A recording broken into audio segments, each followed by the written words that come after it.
We are coming up on what it tends to be one of the most stressful parts of the homeschool year for families who are new to homeschooling. This is the time in the year when I start seeing so many families freaking out about how much curriculum they have left between now and what they thought was going to be the end of their year.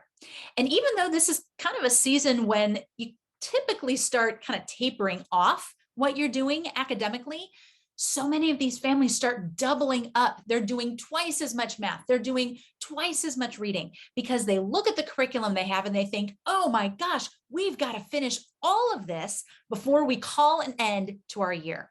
So if you are new to homeschooling, if this is a stress that you have been worrying about yourself, if you're starting to think about this, maybe you haven't thought at all about it and you're suddenly thinking, oh my gosh, I have to finish my curriculum by the end of the year. You don't. That is what this video is about. And I'm going to give you 3 things that I want you to think about if you have been struggling with this idea, this thought that you have to finish everything. So the first thing I want you to think about is your homeschooling priorities. Now, what do you think would be more important in the long run? Checking boxes. Yes, we got this done. Yes, we got this done. Yes, we got this done. Or being able to look back and say, you know, it took us longer than we thought it would take. And we had to spend more time on it than we thought we would, but our kids actually retained the information. They actually understand it. They actually learned it. I think all of us would agree that we would much rather for our kids be able to actually understand, absorb, have the time that they need to be able to really, truly grasp what it is that we're teaching them. And when we allow our schedule to become the boss and we start looking at this end of the year that we've chosen and saying, okay, by June 1st or by May 25th or by July 1st or whatever that date is, we've got to be done. Okay, is it really super important that you be done by that date? Or is it more important that your kids actually understand and remember the information? Okay, so that's the first thing I want you to think about, your priorities. The second thing I want you to think about are the consequences of pushing. Typically, as we come out of the winter blues, which is one of the times that families seem to struggle the most, it's not necessarily stressful, it's just a struggle because the weather is awful and nobody really wants to think, and you're kind of coming off the holidays and everyone's like, you're just kind of dead, right? You don't really want to do anything and it takes a while to get everyone motivated and back into school. Well, then we finally get some momentum and we get into the spring and now everyone's starting to get kind of squirrely, right? They kind of have cabin fever. The weather's getting nicer. They want to be outside more. The kids want to get out to the park more. They want to go do stuff. They don't want to be stuck inside with books and curriculum and blah, blah, blah, right? So when people kind of hit this mental, it's not a breakdown, it's just a mental phase, right? Where they're kind of itching to do something different and something new, and they want to move on and they want to get into the summer. If we hit that period, or I should say, if our kids hit that period, or maybe even us personally, maybe we've kind of hit that too, but we're kind of like, oh, I have to be the responsible adult here and push us through. What is going to be the consequence of pushing past a point where everybody is really mentally done? Probably not going to learn, probably not going to retain that information. You're going to frustrate everybody. Kids are going to wake up. They're going to be like, oh my gosh, look at the gorgeous day. And it's only going to be 72 degrees outside. We totally need to go to the park and go for a walk. And we need to get out the football and the basketball. And we need to get the dog for a walk. Like, they think of all these things they want to do outside. And then you're like, no, we have 4 hours of school to do. Come sit down. Okay, which one's better for morale? Which one is going to enhance your relationship with your kids? Saying, yeah, you're right. Put the books away. Let's go outside. Or sit down. We got to do some work, right? Obviously, there are going to be times when we need to say, no, you got to sit down and do the work. But when you hit this phase, when you hit this season, the consequence of pushing is going to be frustration. It's going to be conflict. It's going to be kids not wanting to work, kids not doing their best work, right? Going through it as fast as they can so they can get outside. They're not going to learn as well. They're not going to retain as well. Nobody's going to be in a great mood.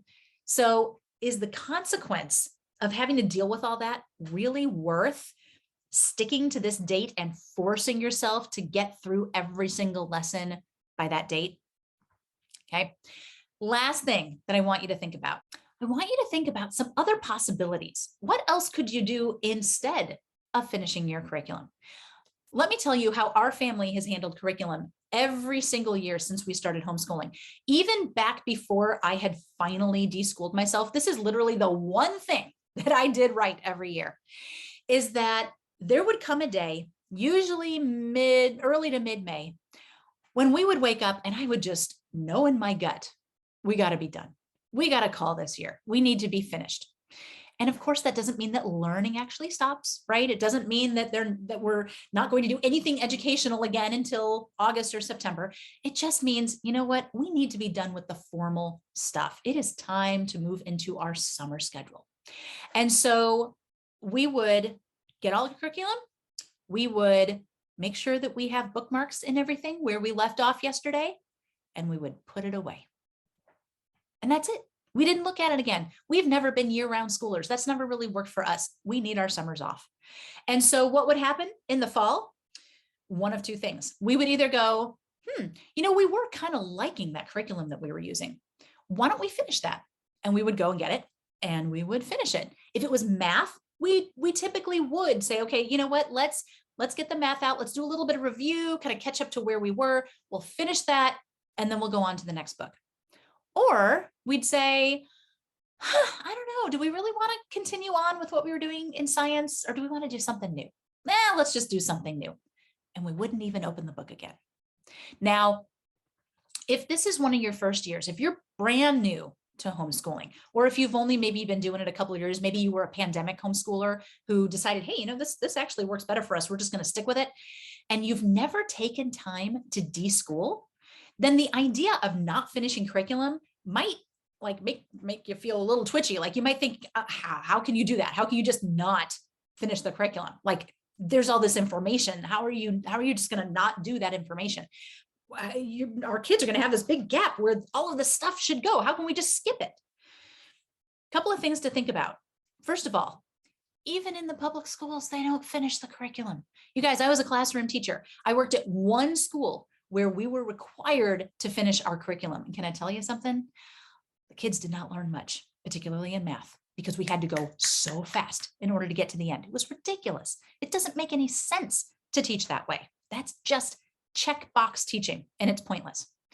So even the public schools, okay, even if your brain is still kind of stuck in conventional education, and you still kind of see that system as like the system that you feel like you should be emulating, which it's not, but that's for another video.